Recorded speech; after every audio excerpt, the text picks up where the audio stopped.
તો બીજી તરફ આપણે વાત કરીએ તો નવરાત્રિની તૈયારીઓને લઈને વડોદરા મહાનગરપાલિકાની કમાન કમિશનર અરુણ મહેશ બાબુએ સંભાળ્યું છે અને આજે મનપા કમિશનરે વડોદરા શહેરના તમામ ગરબા આયોજકો સાથે એક બેઠક યોજી હતી।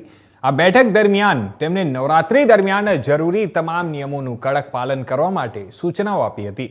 સાથોસાથ આયોજકોને સ્વચ્છતાની શપથ લેવડાવવામાં આવી હતી, જેથી તહેવાર સાથે શહેર સ્વચ્છતા અભિયાનમાં પણ આગવું સ્થાન મેળવી શકે।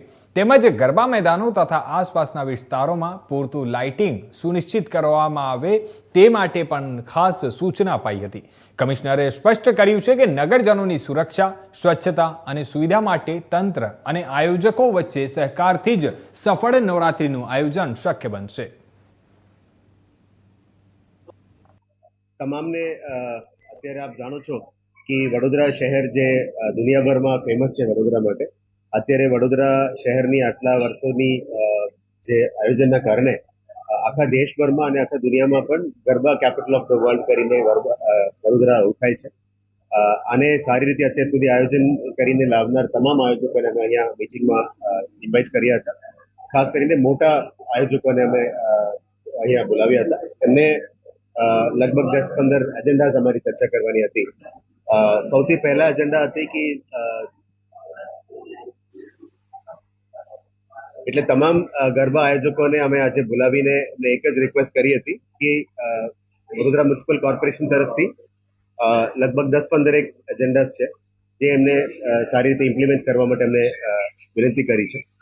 સૌથી પહેલા આપણા જે ખેલૈયાઓ છે, ખાસ કરીને નારી શક્તિ છે, અમે મા દુર્ગાને પૂજન કરીને અત્યારે નવરાત્રીનું આયોજન કરીએ છીએ। એટલે આપણા વિશ્વાસ કરીને તમામ ગરબા ગ્રાઉન્ડ્સમાં આપણા નારીઓ અહીંયા આવી રહ્યા છે। એટલે એમના માટે safety, human safety number 1 priority તમામ ગરબા આયોજકોને સારી રીતે કરવાનું અમને કીધું છે।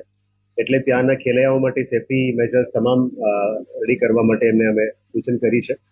તમામ ગરબા આયોજકે પણ કીધું છે કે we will ensure that women safety is a number 1 priority. કારણ કે ગરબા ચેક રાત્રિ સુધી જતા હોય, એમને આવતા પહેલા, જતા વખત અને ઇન ધ ગ્રાઉન્ડ પરફોર્મિંગ વખતે પણ એમની સેફટી માટે અમે કાળજી રાખવાની અમે વિનંતી કરી છે। સેકન્ડ, આપ જાણો છો કે આખા દેશભરમાં અત્યારે સ્વચ્છોત્સવની ઉજવણી થઈ રહ્યા છે અને વડોદરામાં ખાસ કરીને નવરાત્રી મોટા ભાગમાં કરવામાં આવે છે। એટલે ગરબા ગ્રાઉન્ડની બહાર અને રોડ રસ્તામાં પણ જે રીતનો અમે શપથ લીધા છે, આજે તમામ ગરબા આયોજકો મારફતે પણ અમે શપથ લેવડાવ્યું છે કે ગંદકી નથી કરવાનું, ત્યાં એડિક્વેટ નંબર્સમાં કચરાપેટી રાખવાનું અને જે ખેલૈયાઓ આવે, વ્યુઅર્સ આવે, એમને પણ વિનંતી કરવાનું કે ત્યાં કચરો ના ફેંકે અને પબ્લિક લિટરિંગ ના કરે, એને કાળજી રાખવા માટે પણ અમે એમને વિનંતી કરી છે।